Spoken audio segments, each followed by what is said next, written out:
नमस्कार, मेरा नाम आलोक है। आप प्लास्टिक देख रहे हैं। आज इस वीडियो में हम बात लंबी चौड़ी नहीं करेंगे, घुमा फिरा कर भी नहीं करेंगे। पहले आपको तस्वीर दिखाते हैं। तस्वीरें कुछ हम दिखा रहे हैं। ज्ञानेश्वर जी महेश्वर हजारी हैं, जहां तक हम तस्वीरों में समझ रहे हैं। बिहार विधानसभा के उपाध्यक्ष हैं, जेडीयू के वरिष्ठ नेता हैं, जीत के आते हैं, लंबे समय से जीत के आते हैं। और ये तस्वीरें चिराग पासवान है, रीना पासवान उनकी माँ, स्वर्गीय रामविलास पासवान की धर्मपत्नी, उनके आशीर्वाद भी ले रहे हैं। महेश्वर हजारी हैं। तस्वीरें तो हमने दिखा दी, अब बताइए इन तस्वीरों के पीछे का रहस्य। देखिए आलोक, चर्चा हम लोग लोकसभा चुनाव 2024 की करते हैं, प्रतिदिन करते हैं इस वक्त। जी। तो जो तस्वीरें आपने दिखाई है और दर्शकों ने देखी है, वह तस्वीरें ऐसी वैसी नहीं है। और ये कह देने से काम नहीं चलने वाला है कि ये पारिवारिक मुलाकात है और शिष्टाचार मुलाकात है। रामसेवक हजारी, महेश्वर हजारी के साथ रामविलास पासवान के पारिवारिक रिश्ते हैं, लेकिन मिठास और खटास भी हमने देखा है पॉलिटिकल रूप से। जी, ठीक है ना। तो देखिए, 2024 के पहले चिराग पासवान कौन? चिराग पासवान वे जिन्हें नीतीश कुमार पसंद नहीं है, और नीतीश कुमार जिन्हें चिराग पासवान पसंद नहीं है। ऐसे में महेश्वर हजारी वो जो नीतीश कुमार के पार्टी के नेता हैं। जी, ऐसे में महेश्वर हजारी का खुले तौर पर चले जाना चिराग पासवान के घर, यह एक राजनीतिक संदेशा है और चिराग पासवान की दूर की चाल है। देखिए, महेश्वर हजारी, आपको पता है, आपने कहा ही, कई दफे उन्होंने चुनाव जीता है और सिर्फ विधायक ही नहीं रहे हैं, मंत्री भी रहे हैं। 2009 में वे जेडीयू के सांसद भी थे, ठीक है ना। 2009 में उन्होंने वहां रामचंद्र पासवान को चुनाव हरा दिया था, ठीक है ना। पिछले वाले इंडिया के शासनकाल में वो मंत्री भी थे और अभी विधानसभा के उपाध्यक्ष हैं। जी, तो 2009 में वे सांसद है। 2014 में भी वे जेडीयू के उम्मीदवार के तौर पर चुनाव लड़े थे, जब नीतीश कुमार अकेले लड़ रहे थे, न बीजेपी के साथ न महागठबंधन के साथ। और तब 2014 में महेश्वर हजारी तीसरे पायदान पर थे, रामचंद्र पासवान चुनाव जीते थे। दूसरे स्थान पर डॉक्टर अशोक कुमार थे, कांग्रेस वाले, और करीब 2 लाख मतों के साथ महेश्वर हजारी तीसरे स्थान पर थे। देखिए, मैंने क्यों कहा कि चिराग पासवान की चाल, सधी हुई चाल, एक एक चाल सधे हुए कदमों के साथ आगे बढ़ रहे हैं। चिराग पासवान के दुश्मन कौन कौन? नीतीश कुमार पार्टी अलग है, राजनीतिक दुश्मनी है, लेकिन पारिवारिक दुश्मनी कहाँ कहाँ? पशुपति पारस से, चाचा पशुपति पारस से, उन्होंने कह दिया कि एक्सेप्ट नहीं है जी, और चचेरे भाई प्रिंस राज से, क्योंकि ये दोनों रामविलास पासवान के नाम पर, लोजपा के नाम पर सांसद बने। पशुपति पारस मंत्री बन गए, लेकिन बाद में पार्टी टूटी, 5 सांसद लेकर पशुपति पारस चले गए और चिराग पासवान अकेले रह गए। तो देखिए, चिराग पासवान ने तो फैसला कर लिया है कि हमें हाजीपुर लड़ना है। चाचा पशुपति पारस को जहां जाना है जाएं, लेकिन मैं, मतलब चिराग पासवान, अपने पिता की कर्मभूमि हाजीपुर आ रहा हूं। और देखिए, हम हाजीपुर का पब्लिक ओपिनियन कई करा चुके हैं, वहां माहौल भी चिराग पासवान के पक्ष में लगता दिख रहा है। अगर तुलना हम करें उनके ही चाचा से, तो कैसे कहे, पलड़ा भारी है, पलड़ा भारी, और रिजल्ट्स काफी बेटर है जी, काफी बहुत बेहतरीन नतीजा। हाँ, रुझान जो दिखाई पड़ रहे हैं कि चिराग को लोग चाह रहे हैं, और पारस को 1 से 10 में कितना नंबर दे रहे हैं, यह बताना मेरे लिए उचित नहीं होगा। तो देखिए, वहां तो उन्होंने व्यवस्था कर ली कि हमें फरिया लेना है, और यह सच चिराग पासवान ने बीजेपी के नेताओं के समक्ष भी रखती है कि मुझे हाजीपुर चाहिए तो चाहिए, ठीक है ना। अब पशुपति पारस क्या करेंगे? पशुपति पारस अभी नरेंद्र मोदी की सरकार में मंत्री हैं, कैबिनेट मिनिस्टर हैं, तो हाजीपुर का बदला तो हो गया। आपने यह भी देखा होगा कि पशुपति पारस के साथ जो 5 सांसद उन्हें मिलाकर 7 गए, उनमें से एक ने खुले तौर पर, महबूब अली कैसर ने, खगड़िया के सांसद ने जाकर मुलाकात कर ली। हाँ, ईद की सेवइयां दे आए, ईद की सेवइयां दे आए, और ऐसे भी मुलाकात हुई। दूसरे एक और सांसद ने भी मुलाकात की, तो 2 सांसद चिराग पासवान के लाइन पर जा चुके हैं। तो खैर, ये पॉलिटिकल, ठीक है ना। तो अब देखिए पारिवारिक, तो पशुपति पारस से चिराग पासवान निपटेंगे हाजीपुर में। पशुपति पारस की उम्र कितनी हो गई है, यह भी समझते ही हैं। और मुझे याद है कि 2019 में वे वोट मांगने भी नहीं जा रहे थे, स्वास्थ्य ऐसा नहीं था। लेकिन मोदी लहर, रामविलास पासवान की कर्मभूमि। लेकिन पशुपति पास की तुलना में तो उन्होंने ही प्रचार किया ना हाजीपुर में। जी, हाजीपुर में तो उन्होंने ही प्रचार किया, चिराग पासवान ने किया और रामविलास पासवान ने भी किया था। हाँ, रामविलास पासवान ने। पशुपति पास तो उतना घूमे ही नहीं घूमे थे, तो आप समझते ही हैं। तो अब देखिए समस्तीपुर, मैंने कहा उनके दुश्मन नंबर 2 प्रिंस राज। देखिए अंबेडकर जयंती पर पटना के दलित छात्रावास में, अंबेडकर छात्रावास में एक समारोह का आयोजन किया गया था। वहां उस समारोह में चिराग पासवान ने बोला था हम सबों को, मतलब दलितों को, एक हो जाना चाहिए। लेकिन जब भाषण के बाद वे लौट रहे थे, प्रिंस राज की वहां एंट्री हो रही थी। दोनों में आई कांटेक्ट भी नहीं हुआ, देखा भी नहीं, देखा देखी भी नहीं हुआ। तो देखिए प्रिंस राज के खिलाफ क्या चिराग पासवान ने उम्मीदवार तलाश लिया है। महेश्वर हजारी की मुलाकात को हम इस रूप में देखते हैं। देखिए महेश्वर हजारी सांसद बनना चाहते हैं, दिल्ली जाना चाहते हैं, यह बात तय है। लेकिन क्या वो जेडीयू छोड़ेंगे? नहीं, मैं इसी बात पर आ रहा हूं। 2019 में भी उनकी इच्छा थी, लेकिन आपको पता है कि वह सीट गई लोजपा के खाते में। महेश्वर हजारी चुनाव नहीं लड़ सके, 2009 में जीते भी थे। तो वे दिल्ली जाना चाहते हैं। मैं ये नहीं कह रहा कि आज की मुलाकात में सब कुछ फाइनल हो गया, लेकिन आज की मुलाकात ने समस्तीपुर का आईना दिखाया है। बीच में यह चर्चा चलती रही कि समस्तीपुर में प्रिंस राज को चिराग पासवान अपने बहनोई, मतलब रीना शर्मा की बेटी के दूल्हे से, हस्बैंड से, मतलब पहली माँ वाले बहनोई से नहीं, ठीक है ना। तो उनसे निपटाना चाहते हैं। लेकिन महेश्वर हजारी का एक कद है। हमने आपको बताया है कि 2009 के चुनाव में वे सांसद बने और 2014 में जेडीयू जब अकेले लड़ रहा था तब भी वे 2 लाख वोट ले आए थे, मतलब उनकी पॉपुलैरिटी है। तो वे सांसद बनना चाहते हैं। अब मजबूरी क्या है? मजबूरी इस बात को समझिए कि जेडीयू के विधायक के तौर पर जेडीयू के विधायकों की संख्या ऐसे ही कम है।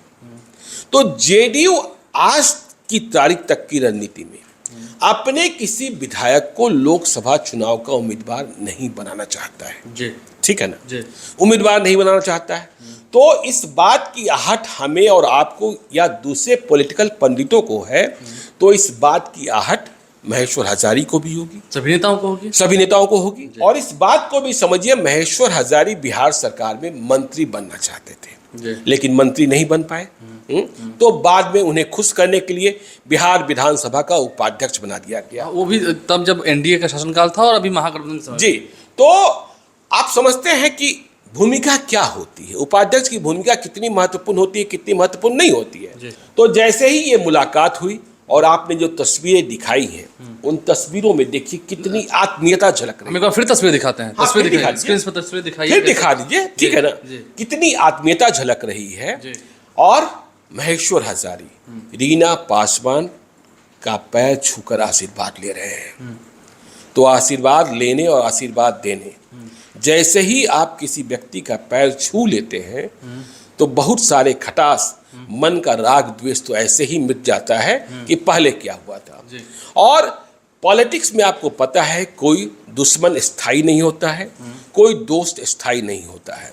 तो महेश्वर हजारी की इच्छा और समस्तीपुर की पॉलिटिक्स यह इस बात की गवाही दे रहा है कि समस्तीपुर में प्रिंस राज से लड़ने के कौन लड़ेगा, इस अभियान में चिराग पासवान ने एक मजबूत पहलवान को तलाशा है। प्रिंस राज को हरा ही देना है, प्रिंस राज को निपटा ही देना है, पशुपति पास को निपटा। देखिए प्रिंस राज बीच में किस तरीके के मुकदमे में फंस गए थे, कितने सारे और गंदे किस्म के आरोप लग गए थे। एक पटेल जी आई थी। हाँ ठीक है, देखिए नाम लेना उचित नहीं होगा, हम किसी नाम, हम एक पटेल जी की बात कर रहे हैं, ठीक है, नाम लेना मैंने फिर से कहा कि उचित नहीं होगा।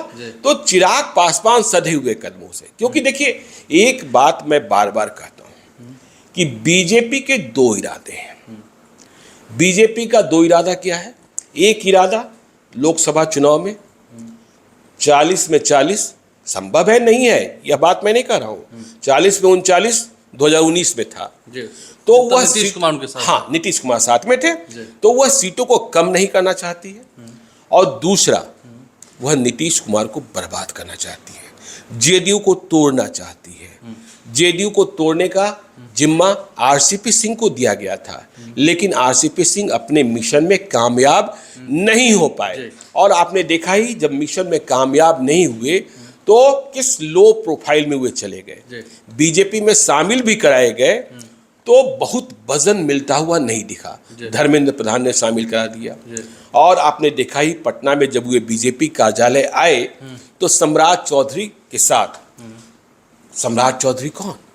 सम्राट चौधरी जब जेडीयू में थे तो आरसीपी सर से मिलने के लिए घंटों इंतजार करते थे। अब तो और इस बार आपने देखा कि सम्राट चौधरी के भाषण पर आरसीपी सिंह तालियां बजा रहे थे। देखिए तो कहां से समय का पहिया है। हाँ, समय का पहिया है। समय कब कहां कैसे चला जाता है। तो एनडीए, जब बीजेपी में आप बात करेंगे, चाहे मुकेश सहनी बात करें, चाहे चिराग पासवान बात करें, तो बीजेपी यह भी पूछ रही है कि चलिए, आप इन सीटों की बात कर रहे हैं, आपके पास लड़ने वाला कौन है? ठीक है ना, आपके पहलवान कौन है जो महागठबंधन के उम्मीदवार के सामने टिकेगा? देखिए, जब लड़ाई एक के खिलाफ, हाँ, एक के खिलाफ एक की होनी है, 1-to-1 फाइट होना है। बीजेपी भी समझ रही है कि उम्मीदवार तगड़ा देना होगा, उम्मीदवार तगड़ा देना, किसी को भी देख नहीं जितवा दीजिएगा। तो देखिए ना, 2014 में वे तीसरे स्थान पर रहते हुए महेश्वर हजारी 2 लाख वोट ले आए थे। तो चिराग पासवान ने हाजीपुर की व्यवस्था कर ली है, अब समस्तीपुर की व्यवस्था कर ली है। अब जहां जहां और जिन जिन सीटों पर उन्हें चुनाव लड़ना है, देखिए, वे बीजेपी से कह रहे हैं मुझे 7 सीटें चाहिए, तो बीजेपी भी कहेगी 7 उम्मीदवार दीजिए। 7 उम्मीदवार दीजिए। ऐसे उम्मीदवार जिनमें दे कि हाँ, 7 सीटें दे पाना संभव होगा कि नहीं संभव होगा, जब ये सीटों का बंटवारा होगा। क्योंकि उपेंद्र कुशवाहा आ चुके हैं। उपेंद्र कुशवाहा ने भी एक माल जाल वाला भारी भरकम, मतलब नेता को ले आया है, नेता नहीं अधिकारी को ले आए हैं, और आते आते उन्हें राष्ट्रीय महासचिव भी बना दिया गया है।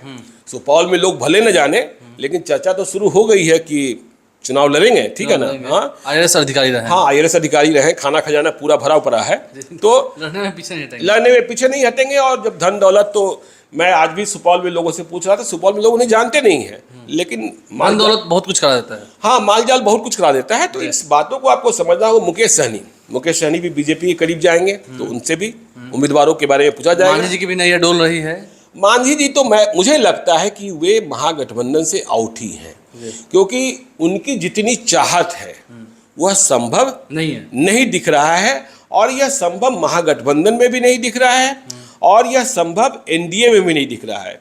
उन्हें अपनी मांगों को बहुत हद तक, देखिए, एक तो खुशी खुशी दोनों जगहों पर मिल सकती है जी, लेकिन दूसरी सीट के लिए दोनों जगह पर दिक्कत होगी। हाँ, दोनों जगहों पर दिक्कत होगी। और यदि इसमें कामयाब हो गए, अब देखिए, उन्हें अपने बेटे को भी बचाना है, संतोष सुमन। उनका कार्यकाल अप्रैल 2024 में खत्म हो जाएगा, तो फिर मंत्री कैसे रहेंगे? ठीक है ना। तो सांसद, यदि आप उधर जाते हैं तो पहले बेटे को इस्तीफा देना पड़ेगा। तो ये सारी तमाम परिस्थितियां हैं। और चिराग पासवान ने समस्तीपुर की व्यवस्था कर ली है।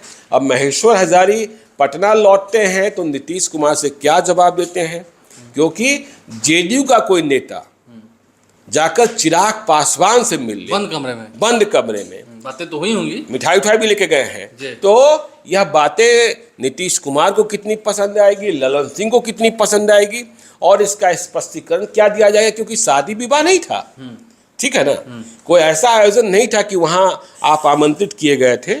और जब दो राजनेता मिलते हैं तो पॉलिटिकल वाली ही बात, पॉलिटिकल बातें ही होती है। और अब तो 2024 की ही बात हो रही है, 24 की बात होती है। लेकिन हाँ, चिराग पासवान ने तो ये तय कर लिया है कि चाचा और भतीजे दोनों को निपटा ही देना है। चाचा और भाई हाँ, दोनों को निपटा ही देना है। और तैयारी भी कर रहे हैं। बीजेपी से जब सीटें मांगेंगे उसके लिए भी तैयारी कर रहे हैं, और तमाम तैयारियां दिख रही हैं। देखना होगा जितना मांझी की ख्वाहिश भी कितनी पूरी होती है वो अलग बात है, लेकिन चिराग पासवान खुद को और आगे कितना स्थापित कर पाते हैं, कितना हक अपना ले पाते हैं एनडीए में रहकर, क्योंकि मुकेश सहनी भी साथ हैं। ये आने वाले समय में एक अलग खबर होगी, वो उससे तो हम आपको अवगत कराएंगे ही, अलग बातें होंगी उससे भी आपको अवगत कराएंगे। और विश्लेषण जो है वो हर एक मुद्दे पर वो जारी रहेगा। हमारे चैनल को सब्सक्राइब कर लें, साथ साथ फेसबुक पेज भी लाइक करें। इसके अलावा ट्विटर हैंडल पर लाइव सीरीज को फॉलो करें। धन्यवाद।